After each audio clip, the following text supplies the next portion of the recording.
창세기 12장 1절부터 9절까지의 말씀을 저와 여러분이 함께 한번 합독하도록 하겠습니다.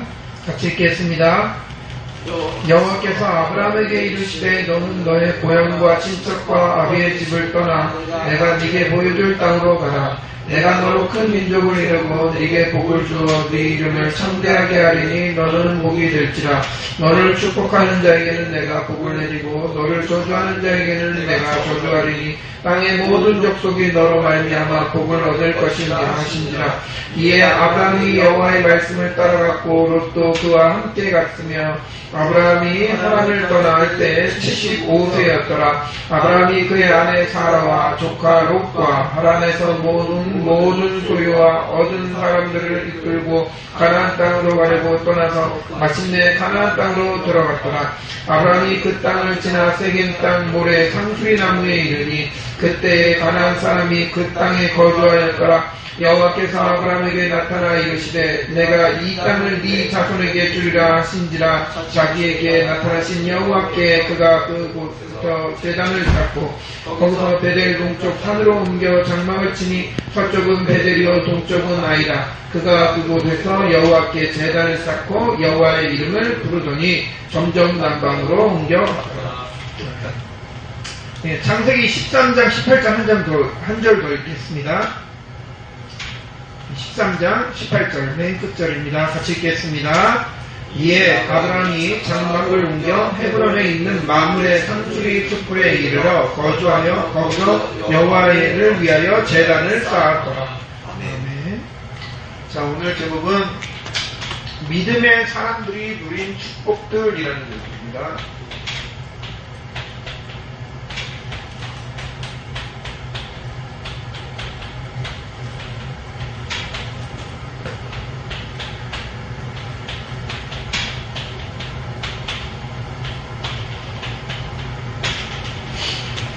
지금 코로나 때문에 정말 다행히 이제 많이 진정이 됐죠. 예, 우리나라는 많이 진정이 됐지만 일본하고 중국이 지금 굉장히 심각한 난리잖아요. 그죠? 물론 여러분들 음모론적으로 이렇게 모든 일을 봐서는 안 됩니다. 그리고 모든 게 다 귀신의 역사 이렇게 봐서도 안 돼요. 예, 다른 어떤 사이비처럼 이게 귀신의 역사가라고만 꼭 봐야 되는 건 아니지만 중국에서 지금 거의 아마 4월까지 이게 계속 진행될 거라고 예상을 해요. 그러다 보면 지금도 거의 한 1000명 정도 지금 사상자가 나왔죠. 사망자가. 그리고 4만 명, 5만 명의 지금 확진자 있고, 일본 같은 경우는 크루즈 여행선 하나에만 해도 벌써 300명, 400명 정도 되잖아요. 그리고 죽은 사람도 있고. 근데 중국과 일본의 공통점이 있어요. 뭐냐면요, 중국과 일본의 공통점이 하나님을 모른다라는 게 공통점이에요. 하나님을 진짜 모를까요? 아니죠, 알죠. 아는데 뭘 하냐면요, 지식적으로 하는 거예요, 지식적으로. 지식적 믿음이에요. 자, 여기에서 우리는 중요하게 생각해야 될 게 우리의 믿음은 지식적이냐라는 걸 생각을 해야 돼요. 왜 중요하냐면요, 지식을 가지고 지식적으로 믿는 믿음에는 항상 뭐가 동반되어지냐면요, 하나님의 저주와 심판이 동반되어져요. 왜? 제대로 믿는 게 아니기 때문에. 제대로 믿는 게 아니기 때문에 지식적인 믿음은 결국 이게 우상숭배와 같은 믿음이 되어야 되는 거예요. 자, 그래서 오늘 중요한 게 뭐냐면요, 믿음의 사람들이라는 거예요. 어떤 믿음이냐라는 거예요. 세상에 믿음이 없는 사람은 없어요.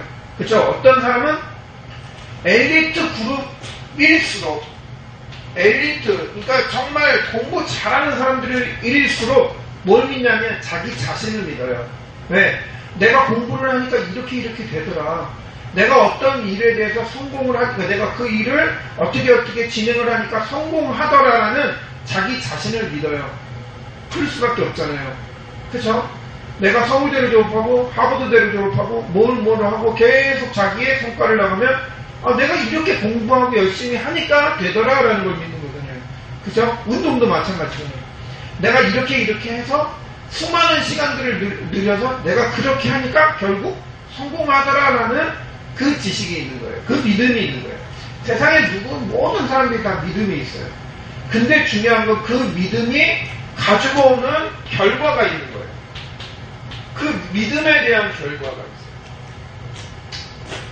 자, 이 믿음에는 엘리트 그룹이나 세상 사람들의 엘리트 그룹이나 세상 사람들이 갖는 믿음에는 어떤 결과가 있냐면요.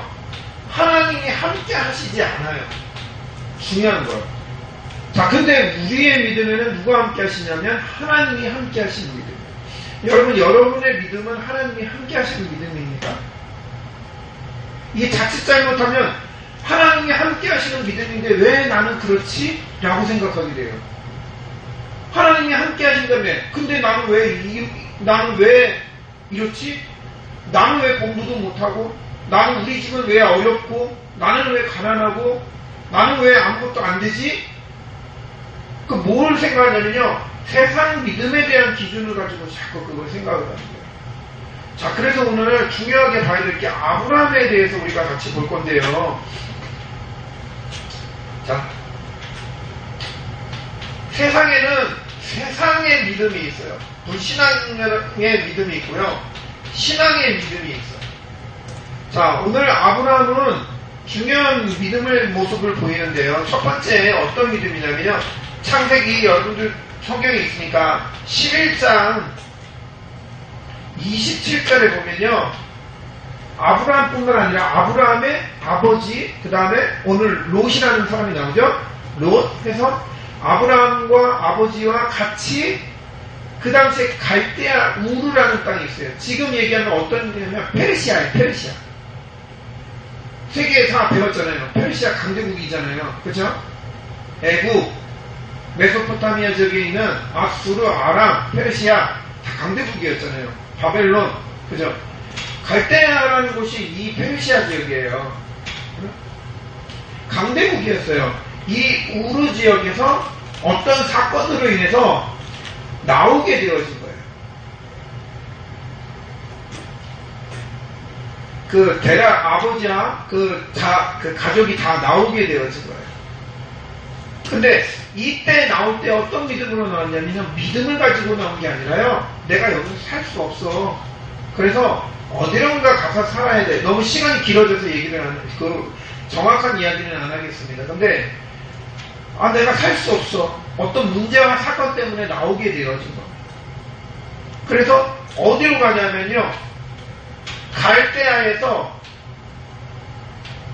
하란이라는 지역을 가요. 근데 그 하란이라는 지역이 결국에 이거 설명을 해야 되는데 어쨌든 그렇습니다. 그리고 또 애굽이라는 지역으로 가게 됩니다. 근데 하나님은 뭐라 그랬냐면요. 신앙적인 정말 중요한 하나님이 원하시는 것은 뭐냐면요. 뭐라 하냐면 내가 내게 지시할 땅으로라는 말씀을 어딘지 얘기하지 않았어요. 네? 우리는 좋은 데 가고 싶고 그리고 상처와 어려움과 위기가 문제가 있을 때 어디론가 피하고 싶어하는 게 우리의 마음이에요.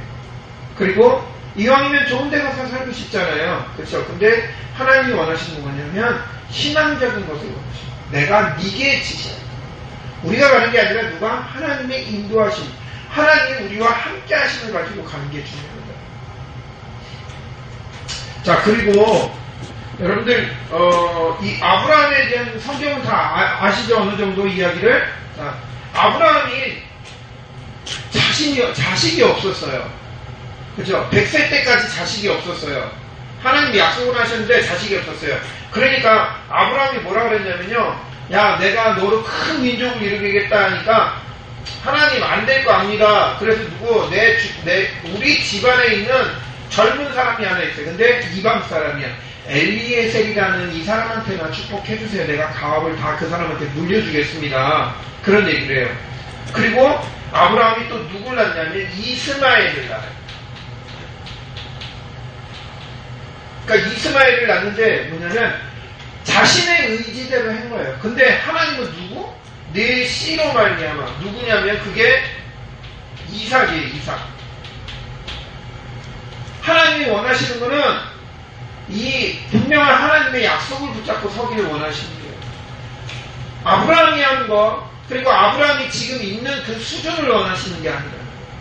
근데 우리는 뭐 하냐면 불신앙하면 그래 이 수준 안에서 그 내가 어떻게 해봐야지 라는 생각을 합니다.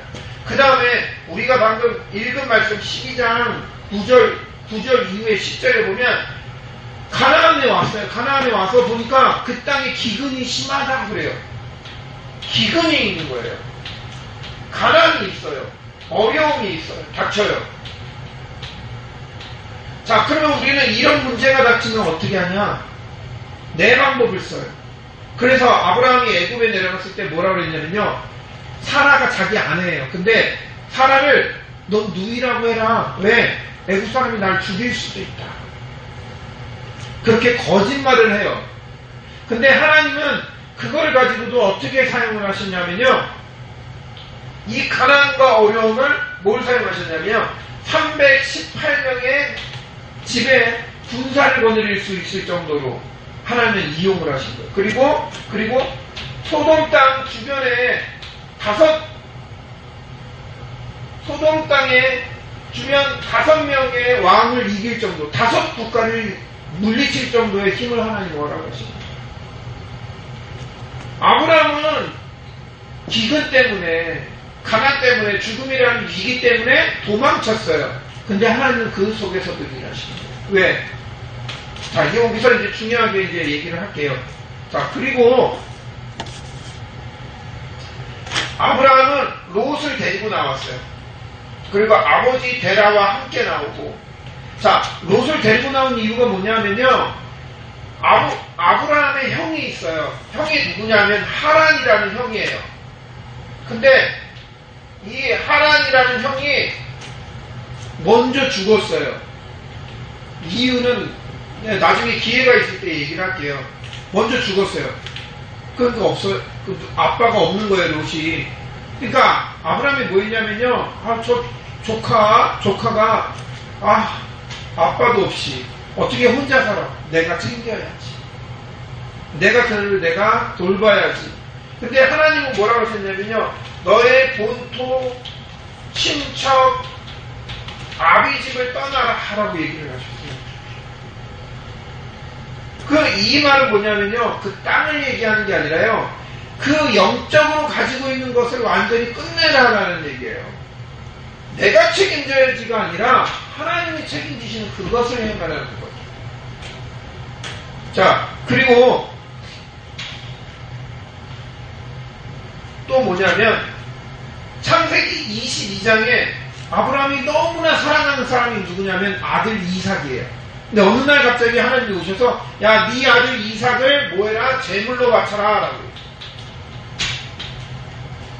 근데 아브라함이 어떻게 했어요? 결국 아들을 제물로 바쳐요. 그쵸? 자, 우리가 보면 문제와 사건, 어려움, 그런 모든 것에서 제일 먼저 할 수 있는 게 뭐냐면 불신앙이에요. 내가 이렇게 어려움이 있는데, 내가 이런 문제가 있는데, 이런 사건이 있는데 내가 어떻게 해야 되지? 내가 어떻게 할 수 없어. 그러니까 뭐 해야 되냐면요. 내 노력으로 뭔가를 해야 돼요. 맞아요. 틀린 말은 아니에요. 내가 뭔가를 해야 돼요. 근데 중요한 건 뭐냐면요. 신앙적 결단이 필요해요. 하나님이 우리에게 원하시는 게 뭐냐. 자, 그래서 오늘 창세기 13장 18절을 같이 읽자라고 얘기한 게 무슨 의미냐면요. 아브라함이 한 사건을 통해서 불신앙에서 완전 벗어나서 신앙으로 완전히 바뀌는 그 계기가 있었어요. 그 계기가 뭐냐면 오늘 읽은 창세기 13장 18절이에요. 뭐예요? 마물의 상수리 나무 수풀에서 여호와 하나님께 제사를 드렸다. 즉 예배가 회복되어집니다.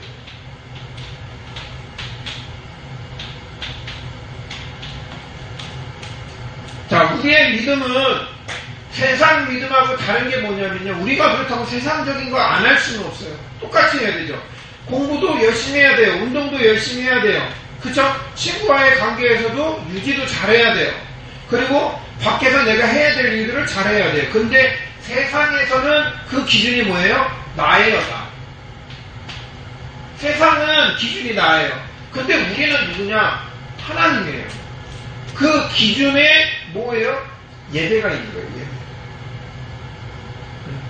그러니까 그래서 우리에게 이 시간이 되게 중요한 거예요. 이 예배 시간이 왜 중요하냐? 하나님이 우리와 함께 하시는 것을 확인하게 하시는 시간이 이 예배의 시간이에요.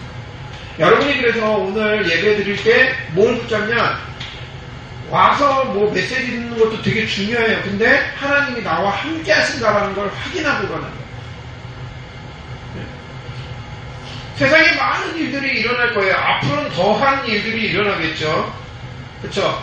2020년이 되면, 2050년이 되면, 앞으로 30년이에요. 그러면은 하영이가 50살이네?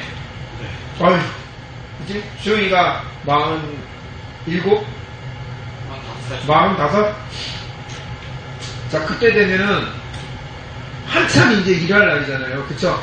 한참 뭔가 사회에 어떤 역할들을 할 나이잖아요. 그쵸? 근데 사회학자들이 얘기하는 2050년이 되면 우리가 일하는 것에 거의 한 80%는 직장들이 없어지죠. 직종이 없어지죠. 사라진다 그래요. 4차 산업시대에. 그쵸? 그런 얘기 안 들어봤어요? 들어봤죠? 제가 몇 번 얘기했어요. 거의 다 AI로 많이 바뀌게 될 거예요. 그죠?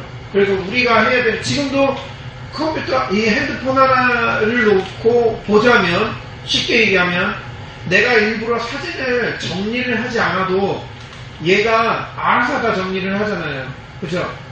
내 얼굴 나온 것만 따로 정리가 되어지고, 어디 장소를 어디 한 것만 또 따로 정리가 되어지고, 지금도 이 수준이에요. 그런데 앞으로는 AI는 더 발전이 되어지겠죠? 우리가 하는 게임도 지금은 거의 그냥 이렇게 하는 게임이지만 앞으로 게임도 어떻게 돼요? 증강현실이 들어오겠죠? 그래서 내가 앞에서 진짜 칼질을 하는 것처럼 그렇게 바뀌어나갈 거예요. 사회는 점점 더 가속도가 붙어서 더 빨리 변화가 올 겁니다. 그런데 중요한 거는 세 가지가 문제예요. 세 가지. 자, 어떤 문제가 있냐면요. 첫 번째 어떤 문제가 올 거냐면 237에 대한 문제가 올 거예요. 앞으로는 국경도 없어질 거예요. 그렇죠? 그리고 인종도 없어질 거예요. 다 섞이잖아요. 쉽게 얘기하면. 옛날에는 흑인종, 백인종, 황인종이 구분이 명확했지만 지금은 그런 구분조차도 점점 사라져 나갈 거예요. 흑인종과 백인종, 혼합. 그죠? 혼합종들이 많이 나올 거예요. 그죠? 거기에다가 또 언어에 대한 부분도 그럴 거예요. 지금도 그렇잖아요? 여러분들 이제 앞으로 좀 있으면 특별하게 영어 공부 안 해도 돼요. 왜? 통역기 너무 잘 나올 거예요. 그죠? 그뿐만 아니라 학력도 이제는 필요 없는 시대가 점점 나올 거예요.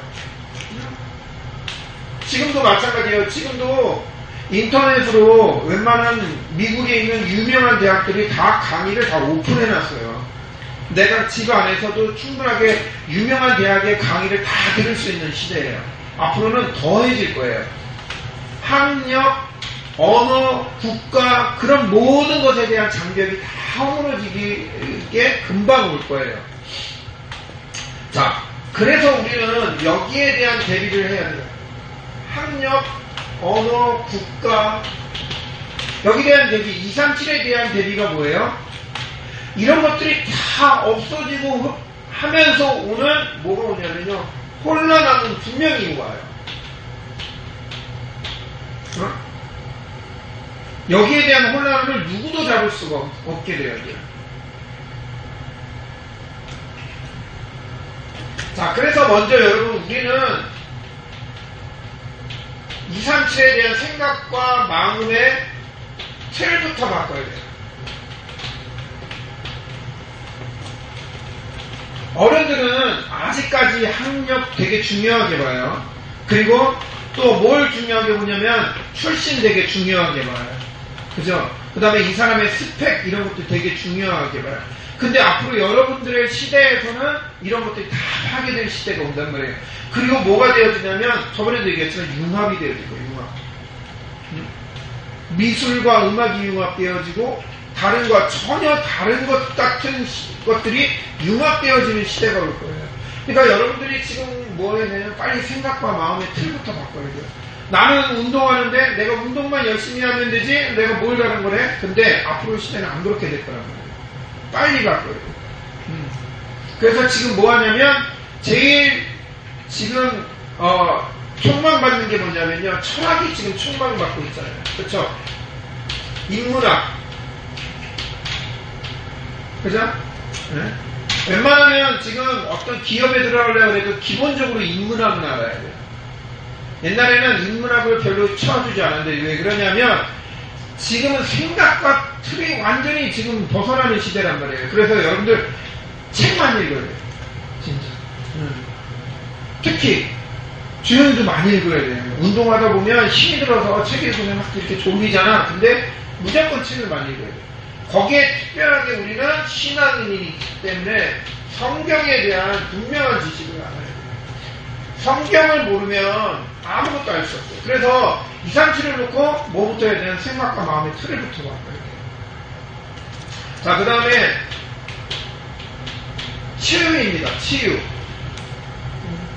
여러분 의술은 엄청나게 발전할 거예요. 여러분들이 이 피 한 방울 빵 해가지고 그 피 한 방울로 여러분들이 앞으로 어떤 병에 걸릴 것이고 몇 세의 치매에 걸릴 거고 어떤 병이 여러분들을 괴롭힐 거다라는 것을 알고 그걸 치료하는 시대가 올 거예요.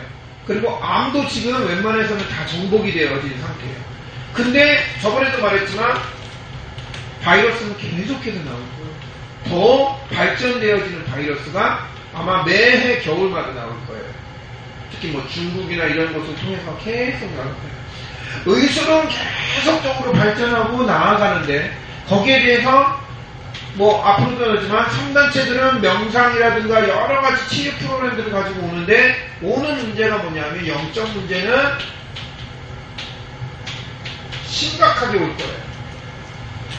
영적 문제 해결하지 못해서 오는 게 뭐냐면요. 조현병. 길거리 다닐 때 여러분 앞으로 조심해야 될 거야. 왜? 갑자기 이거 아주 툭 찌르고 가는 경우가 너무 많아질 거예요. 다니는 것 자체가 위험하다고요. 미국이 지금 그래요. 실상적으로. 그리고 유럽이 그래요. 다니면 웬만해서 잘 못 다녀. 왜? 소매치기가 너무 많아. 그리고 조현병 환자들이 많아. 길거리 이렇게 앉아있는데 가서 아는 척하면 큰일 나요. 특히 한국인들 되게 조심해요. 외국에 나가요. 조현병, 조울증, 거기다가 마약이라는 그 등의 중독, 이 문제 심각하게 넘어온다. 그래서 내가 하는 일에 있어서 내가 하고자 하는 거에 대해서 뭘 봐야 돼요? 예, 생각과 마음의 틀을 넓히는 것뿐만 아니라 치유를 분명히 봐야 돼요. 네? 영적 문제로 고통당하는 사람들이 분명히 있다는 거예요. 그러니까 거기에 나의 일이 내가 하고 있는, 내가 가지고 있는 달란트, 내가 가지고 있는 비전이 어떻게 사용되어 있을지를 분명히 여러분들 생각하고 가야 돼요. 지금 생각하지 않으면 나중에 생각하면 늦어져요. 그 다음에 중요한 게 뭐냐면요. 그 다음에가 랩넌트예요. 자, 랩넌트라는 용어는 우리식으로 얘기를 한 거지만 중요한 게 뭐냐면요. 후대예요. 후대.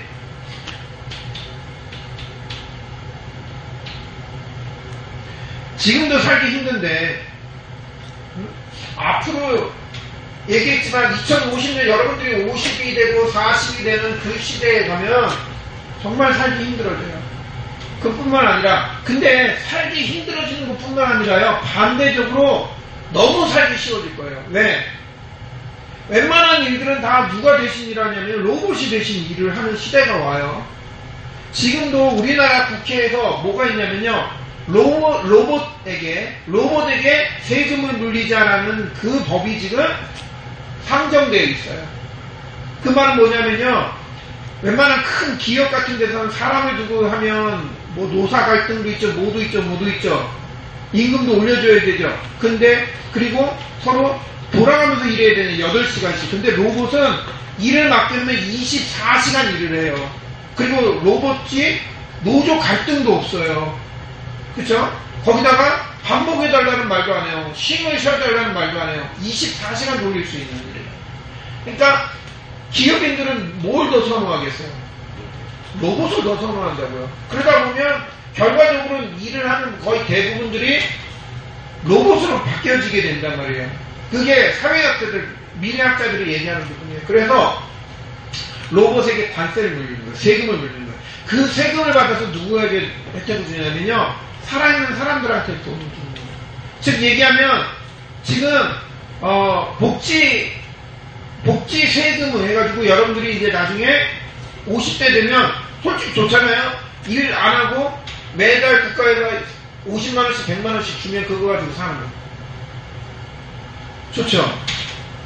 그냥 아무것도 안 하고 그냥 가만히 있어도 돈 나오고 그러면 내가 살고 그 여행 다니고 여행하고 싶은 거 여행하고 뭐 병원 다니고 싶은 거 병원 다니고 편하죠? 근데 그게 보통은 그걸 유토피아라고 얘기를 하는데 거기에서 오는 영적인 문제가 심각해질 거란 말이에요. 그러니까 만약에 하영이 같은 경우는 태권도를 하는데 태권도를 하면서 뭘 하냐? 치유라는 거를 접목한 태권도를 하는 거예요. 옛날에는 여기에 뭐 영어 태권도 뭐 이런 것도 있었잖아. 마찬가지로 치유라는 프로그램을 하는 태권도를 한번 개발을 하는 건 되게 중요해요. 육신의 운동과 영적인 부분, 특히 마음을 다스리는 그 운동을 할 수 있는 거예요. 마찬가지로 주영이도 뮤지컬을 하는데, 하영이도 뮤지컬을 하는데 뮤지컬을 그냥 그 정도만 하는 게 아니라 뭐 여기에 영적인 것을 포함시키는 거예요. 지금 우리가 뭐를 하냐면요, 뮤지컬을 하는데 나중에 이제 같이 보러 갑시다. 시간 되면 플랫폼이라는 그 뮤지컬을 해요. 이게 뭐냐면 마약 중독에 대한 거거든요. 중독을 어디서 오고 어떤 문제를 어떻게 영적인 부분까지 다룬 뮤지컬이에요. 그래서 나중에 시간 될 때 한번 같이 갑시다. 주영이도 가자. 이런 것들은 보면 좋아 나중에. 응? 내가 뭐 지금은 상관없는 것 같지만 어쨌든 이런 유토피아라는 시대가 오는 것 같은데 사실은 디스토피아가 되어질 거예요. 앞으로 더. 돈은 줘요. 삶에는 여유는 있어요. 근데 그 다음에 오는 것들은 삶의 황폐함이 오게 되었어요. 그래서 우리가 이 치유라는 부분을 중요하게 생각을 하고 그 다음에 후대에 대한 부분을 분명하게 가지고 있어요. 자, 그래서 결론적으로 말씀을 드리면요. 그래서 우리 열린교회는 중요하게 보는 세 가지가 있어요. 뭐예요? 237. 자, 여러분들이 237을 생각할 때 제일 중요한 부분이 뭐냐면요. 제자예요. 제자. 뭐 어떤 제자? 이 복음이 회복되어진 제자. 네? 그리고 이 생각과 마음의 틀이 완전히 깨진 제자. 그러니까 여러분이 먼저 이 생각과 마음의 틀이 완전히 바뀌어져야 돼요. 뭘로? 복음으로. 그 제자를 찾는 거예요. 그 다음에 두 번째 뭐예요? 시간이 없어서. 제가 이왕이면 30분 안에 끝내려고 많이 노력하도록 하겠습니다. 네. 그 다음에 뭐냐면요. 치유예요. 치유. 자, 어떤 치유? 영과 육과 삶이 회복이 되는 치유. 이걸 우리는 뭐라고 그러냐면 믿음 안에서 나오는 치유라고 그래요. 그죠? 상단체가 별의별 치유 방법을 다 동원해도 결국 해결하지 못하는 걸 우리가 랩런트들이 해결을 해야 됩니다. 그게 우리 교회가 지금 앞으로 가지고 가야 될 거예요. 그 다음에 세 번째가 뭐냐면 서밋. 서밋이라고 하면 그쵸? 여러분들이 앞으로 서밋으로 가야 되는데 그러기 위해서 제일 중요한 게 뭐냐면 오력이에요. 오력. 어떤 영역이 되게 중요해요. 영적인 힘이 중요해요. 이거 없으면 아무런 소용이 없어요. 그죠? 그러니까 영역을 키우는 게 굉장히 중요해요. 영역이라고 해서 무슨 뭐 원기옥을 모은다 이런 의미가 아니잖아요. 복음에 대한 거예요. 그 다음에 당연히 뭐가 필요하냐? 지력이 필요해요. 지력이. 근데 중요한 건 지식과 지혜는 달라요. 예. 아무리 고등학교, 그러니까 초등학교도 졸업하지 못한 할머니가 생활에 대한 지혜를 갖고 계신 분들 꽤 많아요. 그렇죠? 근데 대학을 졸업하고 석박사 학위를 가지고 있다 할지라도 지식은 뛰어난데 삶에 대한 지혜가 부족한 사람들도 있어요. 그러니까 중요한 건 뭐냐면 지혜예요, 지혜. 근데 이 지혜는 사람이 쌓는 게 아니라 어떤 지혜? 하나님이 주신 지혜. 하늘에서 주시는 지혜. 여러분들이 이 지혜를 쌓아야 돼요. 지식도 동반해야 되지만 지혜를 쌓아야 돼요.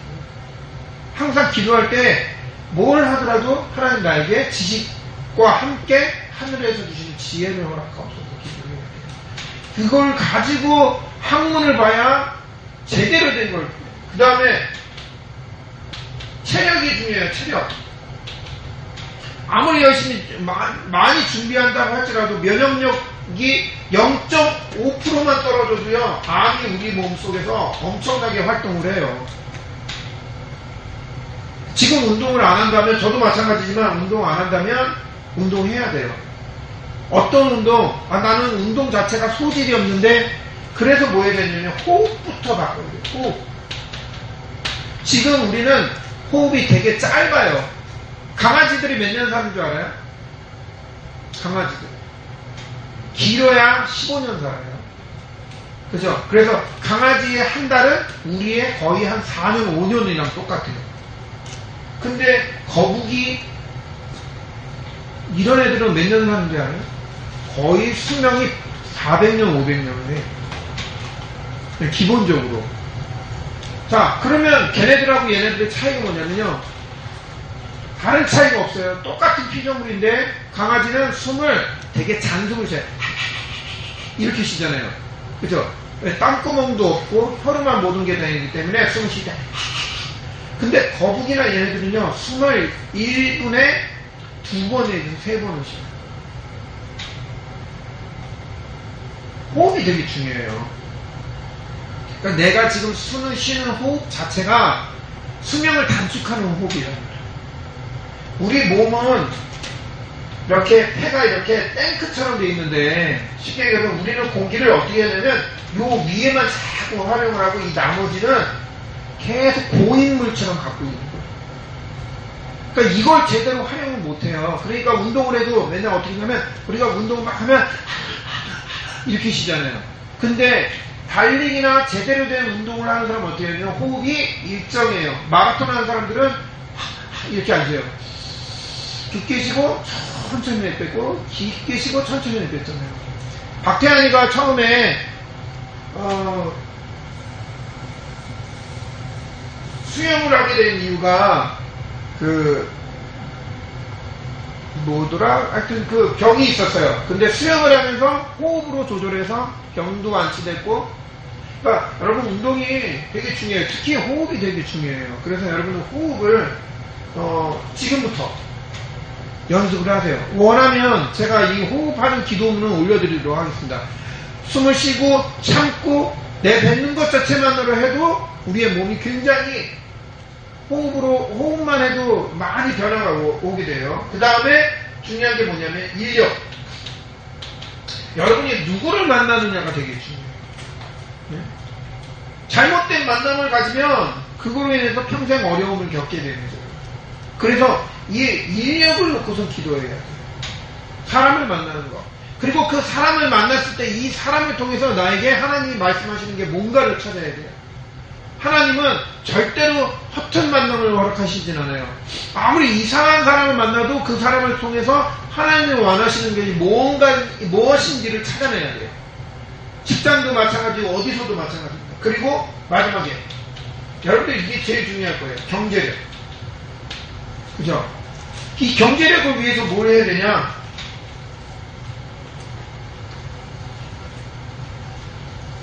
특히 중요한 게 11조입니다. 즉 헌금이에요. 헌금. 저번에도 말씀드렸죠. 11조는 하나님께 드리는 거예요. 근데 잘못 이해하면 하나님께 드리는 게 아니라 뭐냐면 하나님의 것을 내가 9개를 누리고 1개를 하나님이 받아가시는 거예요. 하나님께 다시 돌려드리는 거예요. 자, 그러면 100개 줬을 때와 1000개 줬을 때와 어느 게 낫냐라고 하면 당연히 1000개 줬을 때가 낫겠죠. 만약에 100개를 줘야 되는 사람과 1000개를 줘야 되는 사람은 분명하게 다르게 돼 있어요. 만약에 내가 하영이한테 내가 100개를 줬어. 근데 100개를 잘 활용을 해. 그러면 다시 1000개를 주겠죠. 근데 만약에 내가 하영이한테 100개를 줬어. 근데 100개를 만약에 활용을 잘 못한다 하면 그냥 100개 수준에 머무는 거예요. 하나님은 우리에게 이 9개 있잖아요. 9개를 잘 활용하도록 하시는 거예요. 그래서 하나를 원하시는 거예요. 하나를. 그러니까 여러분이 11조를 내가 많이 벌어서 드린다라는 생각을 하면 안 돼요. 내가 돈 많을 때 드리고 그러면 아깝거든요. 근데 하나님이 10개 주신 것 중에 9개는 내가 쓰는 거고 내가 활용하게 하시는 거고 1개를 드리는 거예요. 그러다 보니까 어떤 사람은 10에 2개를 드리는 사람도 있어요. 왜? 하나님이 8개를 주셨는데 엄청 많이 주시거든. 그러니까 2개도 드리는 사람이 있어요. 어떤 사람은 9개도 드리는 사람이 있어요. 왜? 하나님이 10개 주셨는데 그 1개만 해도 엄청나거든요. 그런 사람이 누구냐면 록펠러 같은 사람이에요. 여러분이 헌금을 이런 사람이 돼야 돼요. 하나님이 주셨는데 1개 가지고도 모든 게 감당하고 9개 드리고도 나는 된다라는 사람이 돼야 되는 거야. 그게 어디서 나오냐? 오력 속에서 나와야 돼요. 그러니까 우리 랩런트들은 정말 오늘 우리 하나님이 우리에게 주신 축복이 237, 치유, 그리고 서밋이라는 걸 분명히 붙잡으시기 바랍니다. 그래서 이 축복을 가지고 정말 뭐 해야 되냐? 신앙적 결단을 해야 돼요. 불신앙이 아니라 나를 위한 게 아니라 누구를 위해서? 하나님이 나와 함께 하신 것 속에서 나아가야 돼요. 우리 랩런트의 삶에 하나님의 중요하고 크신 역사와 응답이 있기를 소망합니다. 우리 같이 기도하도록 하겠습니다. 하나님 가운데 충만하신 하나님 감사드립니다. 오늘 우리 랩런트들과 함께 말씀을 나눌 수 있도록 인도하시니 감사드립니다. 믿음의 사람들이 누린 축복으로 237과 또 치유와 또 랩런트라는 또 서밋의 이 응답을 누릴 수 있도록 인도하셔서 우리 열린교회 우리 랩런트들이 정말 237을 살리고 또 랩런트에게 바른 응답을 주고 또 세상을 치유할 수 있는 귀한 응답의 삶으로 나아가도록 인도하여 주시옵소서. 불신앙으로 살아가는 것이 아니라 하나님이 함께 하시는 응답의 삶으로 하나님이 우리와 함께 하시는 역사의 삶으로 나아가는 우리 랩런트의 삶이 되도록 성령으로 인도하여 주시옵소서. 함께 하시는 주님께 감사드리며 우리 구원하신 예수 그리스도의 이름으로 기도합니다.